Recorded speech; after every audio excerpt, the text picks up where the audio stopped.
성도 여러분, 안녕하세요. 지난 시간에 우리는 초월과 자연이라는 말을 통해 믿음은 어떤 것이어야 하는가 하는 것에 대해서 알아보았는데, 오늘은 이어서 믿음을 어떻게 점검해야 하는가에 대해서 함께 나누어 보고자 합니다. 우리는 믿음 생활을 하면서 비명을 지를 때가 많은데, 그 이유인즉 우리 수준이 신분을 못 따라가서 나오는 부작용이라고 했지요. 그런데 그 근본 원인을 좀 더 캐들어가 보면 우리 속에, 그죠? 이런 경향이 있어서 그렇다는 것입니다. 자연적이고 상식적인 것보다는 기적적이고 초월적인 것을 더 좋아하는 그런 경향이 강해서 그렇다는 것이지요. 특히 우리나라 사람이 그렇습니다. 초월과 자연, 지난 시간에 했지요. 자연이란 상식과 이치에 맞는 것을 뜻하고, 그러니까 우리 일상의 어떤 상식적인 삶을 뜻하는 것입니다. 초월이란 이런 상식과 이치를 넘어서는 것으로, 예를 들면 교회에 나와 기도하고 기도 응답을 받고 또 기적적인 치유를 경험하기도 하고 방언도 하고 이런 것들인데, 이런 영역에 속하는 것들인데, 믿지 않는 자들은 이치에 맞지 않다고 거부하는 그런 영역이죠. 우리나라 사람이 원래부터가 종교적인 민족입니다. 우리나라만큼 모든 종교가 자유롭게 허용이 되어 있고 또 고루 분포된 나라는 아마 세계에서 유일한 나라일 겁니다. 우리나라 사람은 원래 초월적인 것을 좋아하는 데다가 이성보다는 감성이 강합니다. 무엇을 해도 우리 감정이 울컥하도록 툭 건드려 주어야 뭔가 한 것 같고 받은 것 같이 느낍니다. 뜨거운 날씨에 더 뜨거운 삼계탕을 먹어야 속이 시원하고, 고추장에 고춧가루를 풀어 넣어서 국을 끓여야 속이 안정이 되는 그런 민족 아닙니까? 어떤 문제가 생겼을 때 그 문제가 상식과 이성으로 해결되기보다 기적적으로, 초월적으로 해결되어야만 비로소 자기 자신의 믿음이 확인이 되는 그런 사람이 적지 않습니다. 대부분의 사람이 기독교를 초월적인 어떤 것으로 이해하고 있는데, 이게 틀린 말은 아니지만 모든 신앙적인 것들이 하늘로부터 은혜로 받는다라는 것은 잘못된 생각이고, 이러한 생각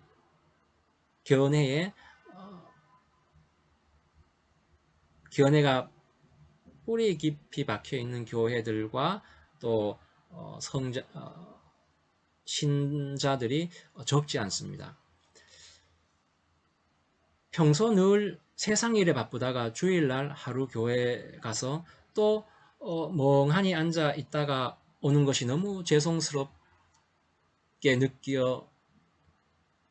느껴지기도 합니다. 그런 사람들은 말이죠. 그래서 어느 날 작심하고 시간을 뚝 잘라 하나님 앞에 그냥 한번 쳐들어가야지 하고 마음속으로 결심을 합니다. 이런 결심 중에 가장 단골 결심이 뭡니까? 단골로 등장하는 게 기도원에 들어가는 것이지요. 실제로 나를 잡아서 기도원 한번 들어가서 고함 지르고 울고 불고 합니다. 묵은 때를 벗겨 내듯이 여태껏 못했던 금식이나 철야라도 한번 하고 나면 어떻게 생각합니까? 어떤 생각이 듭니까? 하나님이 됐다, 합격이다 하시면서 싸들고 간 나의 문제를 한꺼번에 해결해 주실 것으로 저절로 기대가 될 때가 얼마나 많습니까? 그런데 그게 그냥 기대로 끝날 때가 또한 얼마나 많습니까? 그래서 믿음이 맨날 섰다 앉았다 할 때가 또 얼마나 많습니까? 그게 왜 그런고 하면, 그런 사람들은, 또 그런 교회는 일주일 동안 세상 속에서 세상에 떠밀려 하나님 믿고 신앙과는 상관없는 자리에 있었다고 생각하기 때문입니다. 그러니까 신앙을 초월로만 생각하는 하기 때문인 거지요. 내 자신이 초월적인 어떤 것, 그게 뭡니까? 기도라든가 말씀이라든가 또는 전도하거나 뭐 이런 것들이죠. 이런 초월적인 어떤 것을 안에서 하나님께 마땅히 드려야 할 것을 드리지 못했다는 죄책감이 그들 속에는 이렇게 잠재하고 있는 것입니다. 신앙의 영역을 교회 안과 교회 밖, 그러니까 초월과 자연의 영역으로 딱 나누고 교회 안만, 그죠? 교회 안에서만, 그리고 초월적인 것만 참 믿음의 영역이고 교회 밖의 일상적인 영역은 믿음과는 별 관계가 없는 별개의 영역이라고 생각해서 그런 것입니다. 이게 좀 안 와닿을 수도 있겠는데, 그렇다면 부인할 수 없는 근거를 제가 한번 제시해 보겠습니다. 성도 여러분, 수요 예배는 안 나와도 하나님이 별로 야단치지 않을 것 같고, 주일 예배 빠지면 어떻습니까? 좀 뒤가 좀 캥기지요. 하나님이 내가 하는 무슨 일을 틀어지게 하지 않을까 하는, 그죠? 그런 불안한, 그죠? 경험을 했던 적이 제법 있을 겁니다. 사실 저도 그런 경험을 많이 한 편이죠. 이게 뭐냐면 믿음이라는 것을 죄인에서 의인이 되고, 그죠? 사망에서 생명으로 옮기는 그 구원에 대한, 그 구원을 가져다주는 믿음만 알고 있기 때문입니다.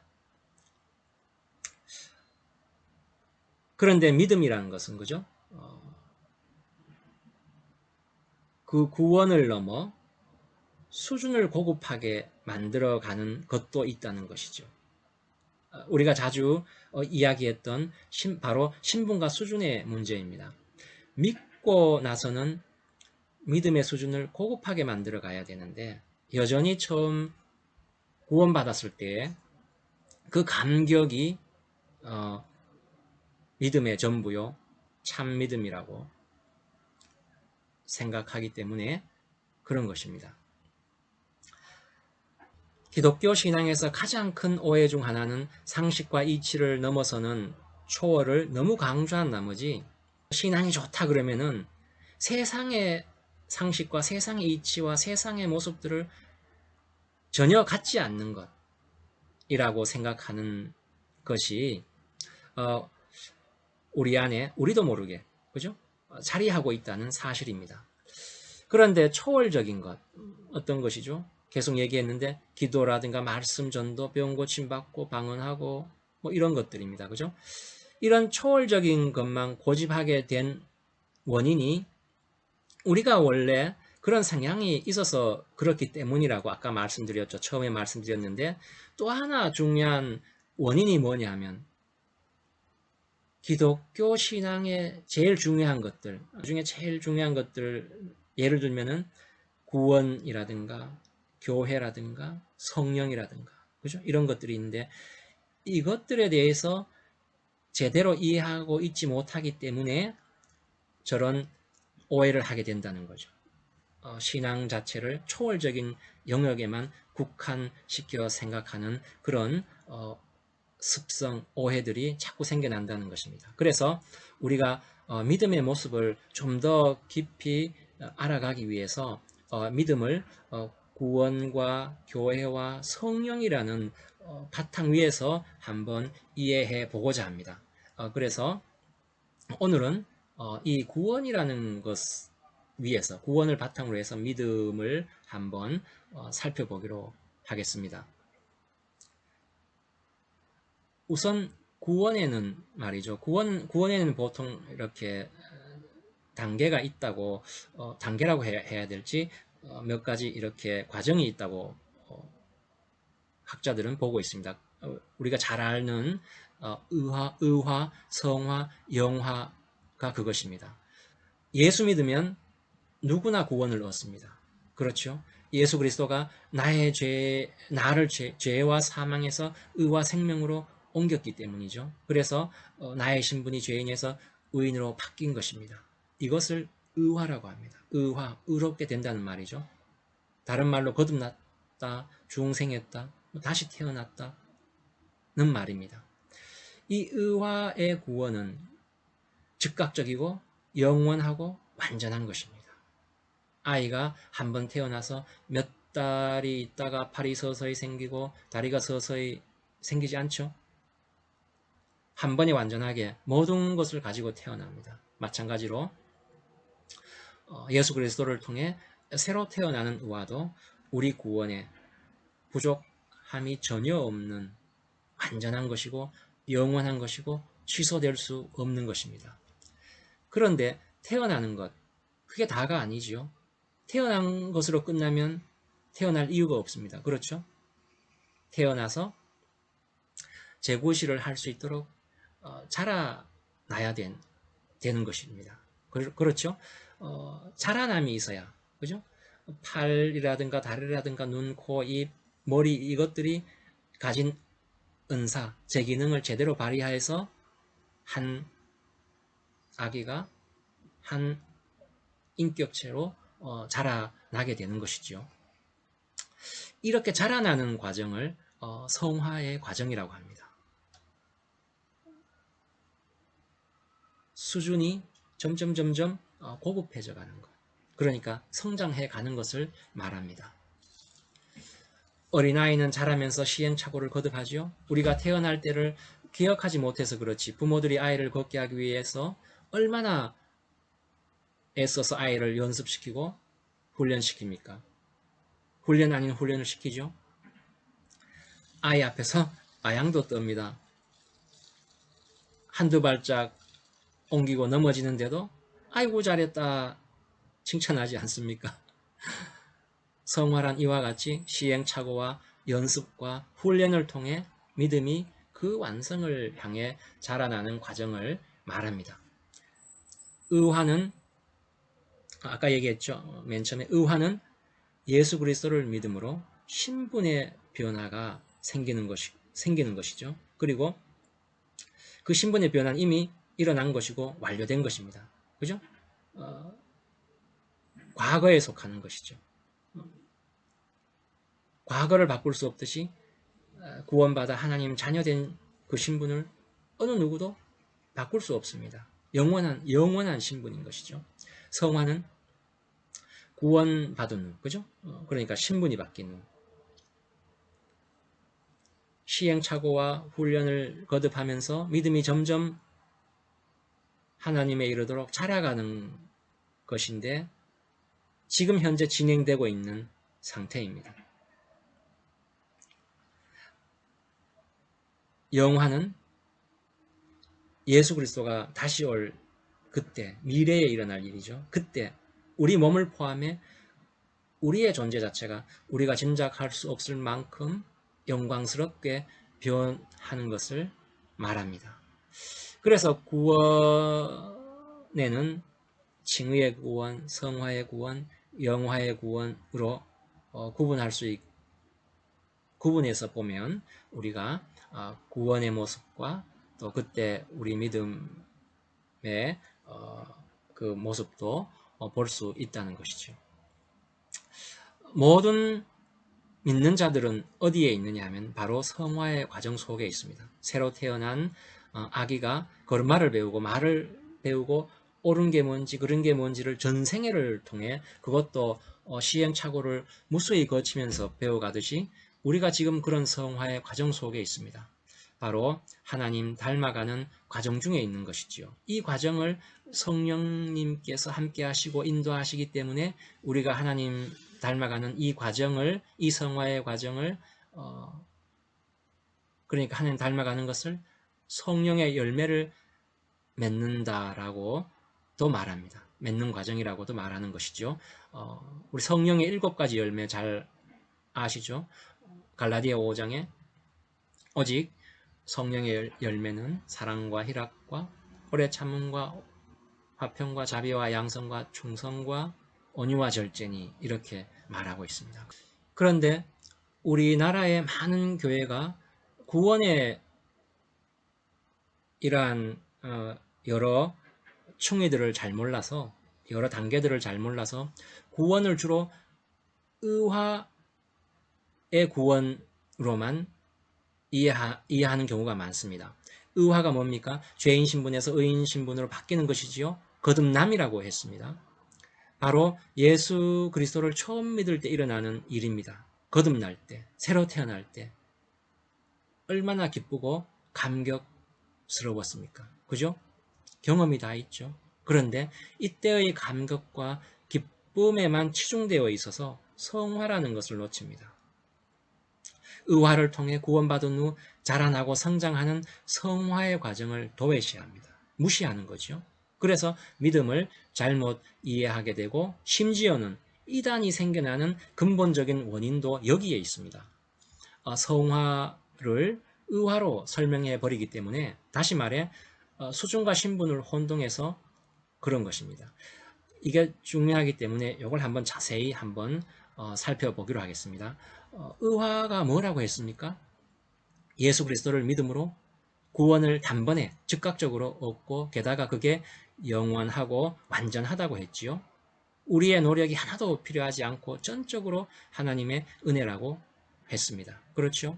그런데 성화도 그렇게 하나님 은혜로 초월적 방법으로 단번에 완전히 받고 영원히 소유하게 된다고 잘못 이해하는 것이 그렇게 이해하는 것이 바로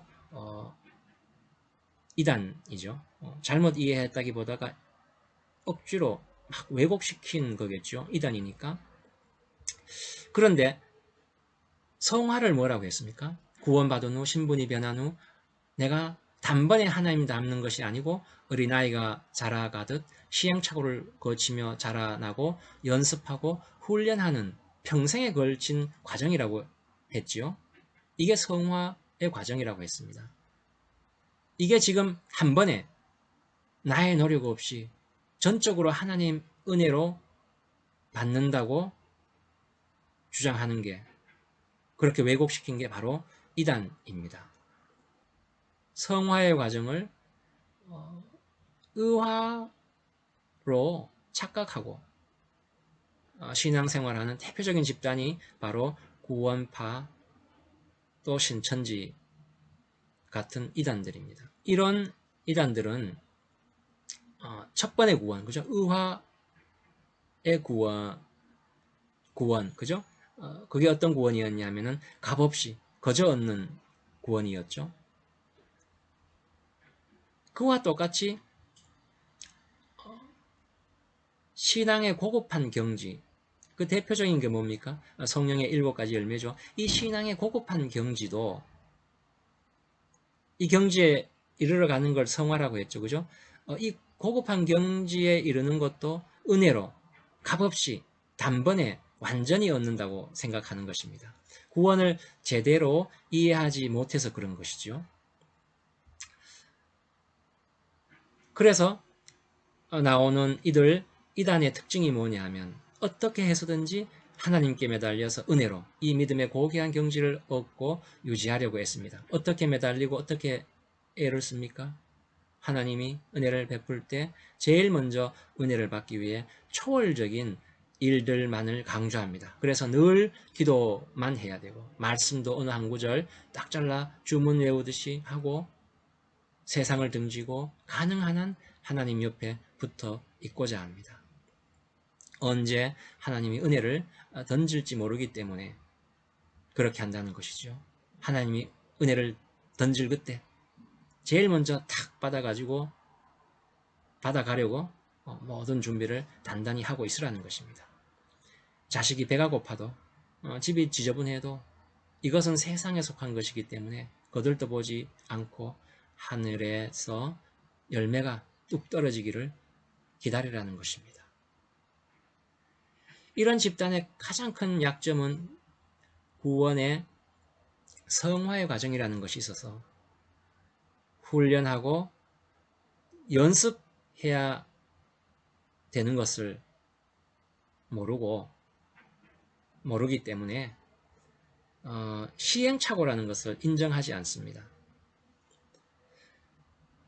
신분이 바뀌는 의화 때 얻는 희열, 감격과 같은 최상의 상태에 있지 못할 때는 자신의 믿음에 뭔가 문제가 있고 실패한 것이고 이거 지옥 갈 수도 있겠다라는 데까지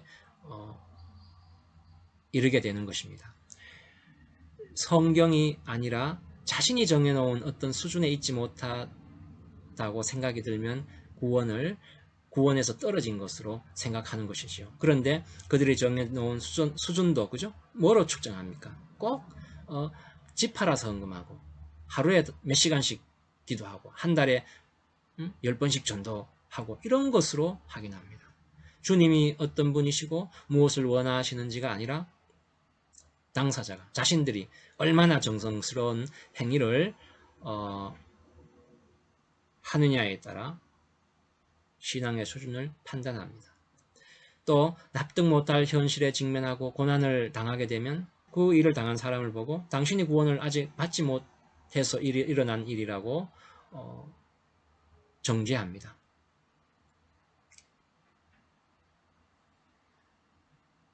그래서 구원 받았다, 못 받았다, 받았다, 못 받았다 뱅글뱅글 돌기만 하고 믿음이 자라나지 않습니다. 구원의 과정에서 성화를 쏙 빼놓고 성화를 적용해야 할 부분에 칭의를 들이대어서 믿음이 연약한 자들을 겁주고 협박하면서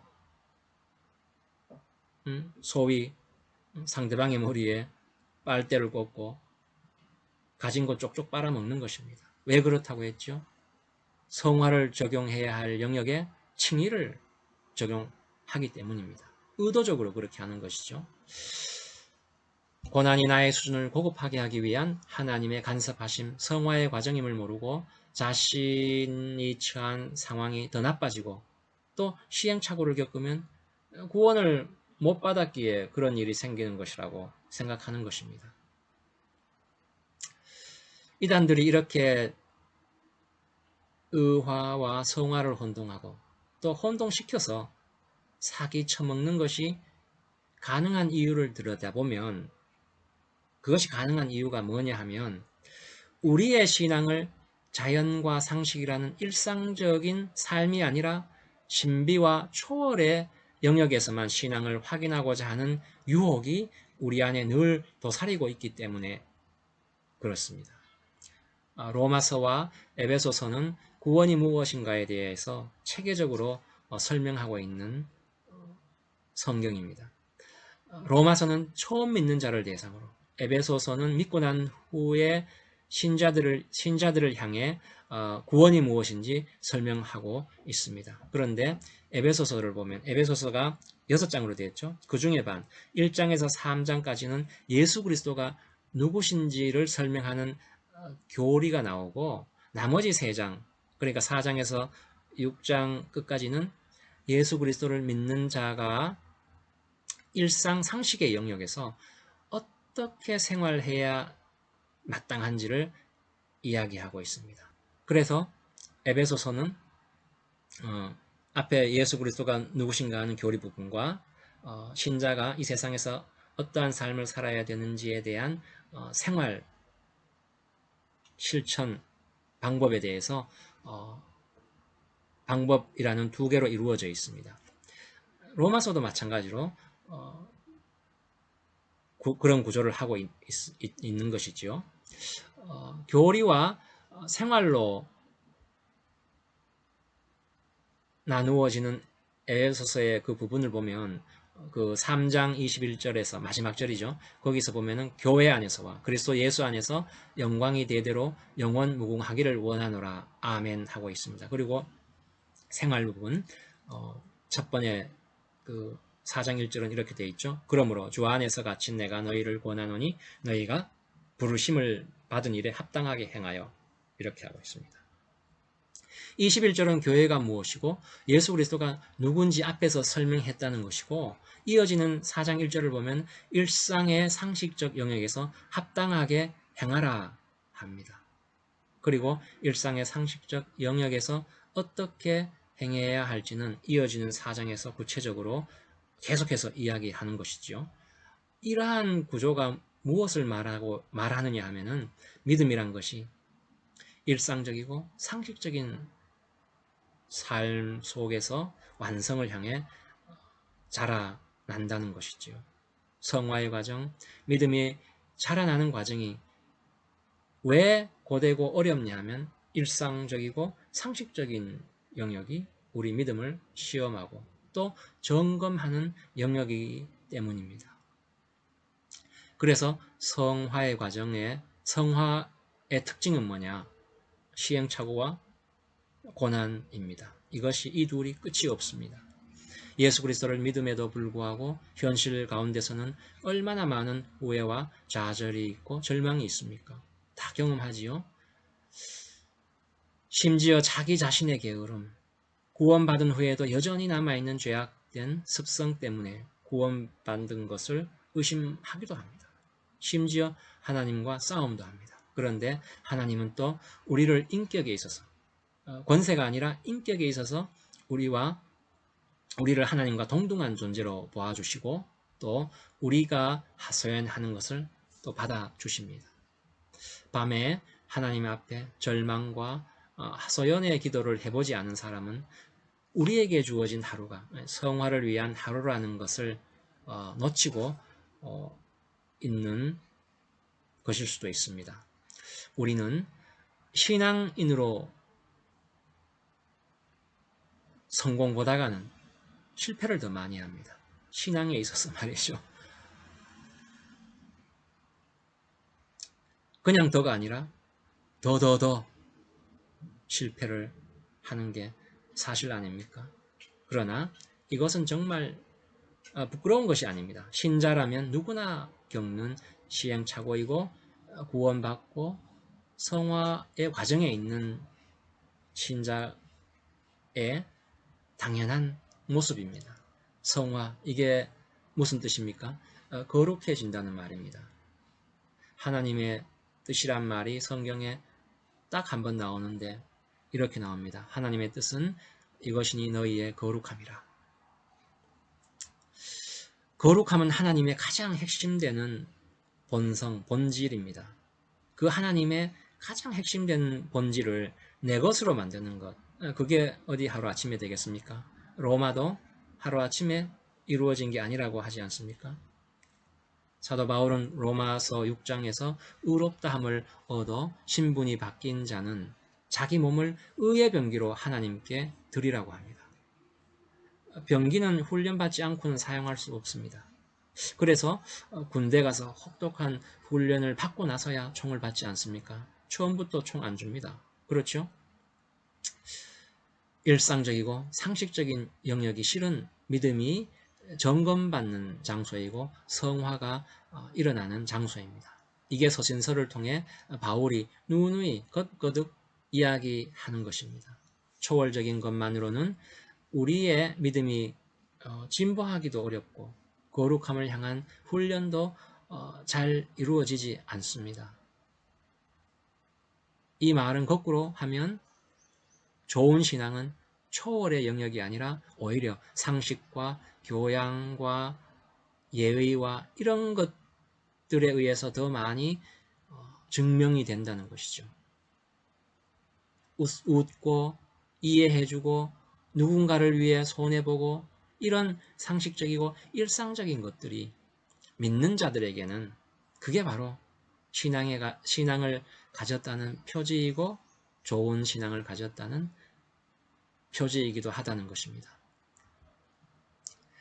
제가 하도 자연에 속한 일상적 상식적 삶을 강조하다 보니 초월에 속한 것은 별로 중요하지 않구나라는 인상을 줄 수 있어서 한 말씀만 드리고 끝내겠습니다. 기도하고 말씀 보고 전도하고 하는 이런 초월에 속한 일들이 자연과 상식적 세상에서의 믿음의 행위보다 과연 못한 것일까요? 급이 떨어지는 것일까요? 절대 아닙니다. 하도 우리나라 사람이 신비하고 초월에 속한 것으로 신앙을 증명하는 경향이 강해서 상식의 영역을 놓치면 안 된다는 것을 강조하는 것이지, 우리의 생명샘은 기도와 말씀 같은 그런 것들, 그런 초월적인 것에서 나옵니다. 초월과 자연의 영역은 믿음에서 사실 둘 다 똑같이 중요합니다. 다만 역할이 다를 뿐인 거죠. 마치 이런 것과 같습니다. 제가 하도 총구석에서 태어나서 어릴 때 우물물을 두레박으로 퍼서 물지개로 저 나르는 일을 매일 했어야 했는데, 우물이 하도 깊어서 참 힘이 많이 들었습니다. 그러다가 펌프가 들어왔는데, 펌프도 이게 참 물 길러 오르기 참 힘들더라고요. 그러다가 이제 도시에 나와서 수도라는 것을 처음 보았는데, 커다란 다라이, 큰 바게스죠. 안동에서는, 제 고향에서는 다라이라고도 하고 방티라고도 하고 넓다고 너리기라고도 하는데, 이 다라이에 수도를 틀어놓으면 콸콸콸콸 쏟아져 나오는 게, 물이 그죠? 콸콸콸콸 쏟아져 나오는 게 참 시원하고 대단하다 싶더라고요. 처음 봤으니까. 그런데 그렇게 물이 높은 데서 콸콸콸콸 쏟아져 나와도 넓은 다라이에 물은 겨우 1m, 2m씩 밖에 안 차오릅니다. 왜 그렇습니까? 그 큰 다라이 전체에 물이 쫙 고르게 퍼지고 다 채워야 차차차차 이렇게 차오르기 때문이죠. 여기서 수돗물 물기둥이 뭐냐 하면 바로 초월에 속한 우리의 신앙 행위입니다. 기도, 말씀, 전도 이런 것들이죠. 다라이는 뭐냐 하면은 그게 믿지 않는 자가 사는, 또 우리가 사는 상식적 차원의 세계, 일반 세상입니다. 우리는 보통 세차게 떨어지는 수돗물 물기둥 높이와 그 기세를 우리 믿음의 수준이라고 착각하는 것이죠. 그래서 기도 한번 세게 하고 전도하고 하면 믿음이 팍팍 올라간 것으로 느끼곤 하는데, 또 그게 우리 믿음의 수준이라고 스스로 착각하기도 하지요. 예. 그런데 우리 믿음의 수준은 실은 수돗물 물기둥 높이가 아니라 수돗물이 흘러내려 다라이 전체를 고루 채우면서 전체적으로 높아지는 그 높이가 바로 우리 믿음의 진짜 수준인 것입니다. 다라이 바닥이 똑같이 평평하게 물이 전체를 채우는 것, 그죠? 이것이 바로 상식적 세계에서 우리 믿음의 수준이 검증받는 것이고, 또 성화의 과정인 것입니다. 비유하자면 그렇다는 것이죠. 그런데 수돗물 물기둥 높이가 내 믿음의 수준이 아니고 다라이에 차오른 얼마 안 되는 물 높이가 내 믿음의 수준이지만, 수돗물 없이는 다라이 물도 차오르지 않는 것 아니겠습니까? 그렇죠? 하나님 자녀된 이후 교회 안도 믿음의 영역이고 교회 밖도 믿음의 영역이고, 더구나 교회 밖은 믿음의 수준을 시험하고 점검하는 시험대이자 점검대입니다. 믿는 자는 교회 안과 교회 밖에 구분 없이 모두가 하나님이 허락하신 신앙의 영역인 것이죠. 믿음이 좋다는 것은 내가 하나님의 사람으로 마땅히 가져야 할 믿음의 실력, 수준을 가져야 하는 것인데, 그 실력, 수준이 상식적 세상 앞에서 드러난다고 바울은 고린도 전서에서 말하고 있습니다. 그래서 먼저 믿는 자는 상식적 수준에서 믿는 자의 품위를 지키라고 하고 있습니다. 영어 실력이 우리나라 사람끼리 있을 때는 틀린 영어를 해도 틀렸는지 맞는지 알지 못합니다. 그런데 외국인들 속에 있을 때는 그 수준이 분명하게 드러납니다. 우리 믿음의 수준이 교회 안에 있을 때가 아니라 믿지 않는 자와 함께 하는 세상에서 드러나는 것이지요. 믿는 모든 자는 지금 성화의 단계에 있습니다. 우리 모두 세상 가운데서 낙심하지 않고 성화의 길을 끝까지 함께 걸어가는 믿음의 동지가 되기를 소망합니다. 기도하겠습니다. 주님, 주님의 한없는 은혜로 우리를 구원해 주시고 주님과 같은 거룩한 성품을 가질 수 있게 해주시니 감사합니다. 세상에 나가 살 때 많은 시행착오도 하고 낙심도 하고 또 주님의 얼굴을 드러내지 못할 때가 많습니다. 그러나 그 모든 것을 우리를 자라나게 하는 하나님의 도구임을 믿습니다.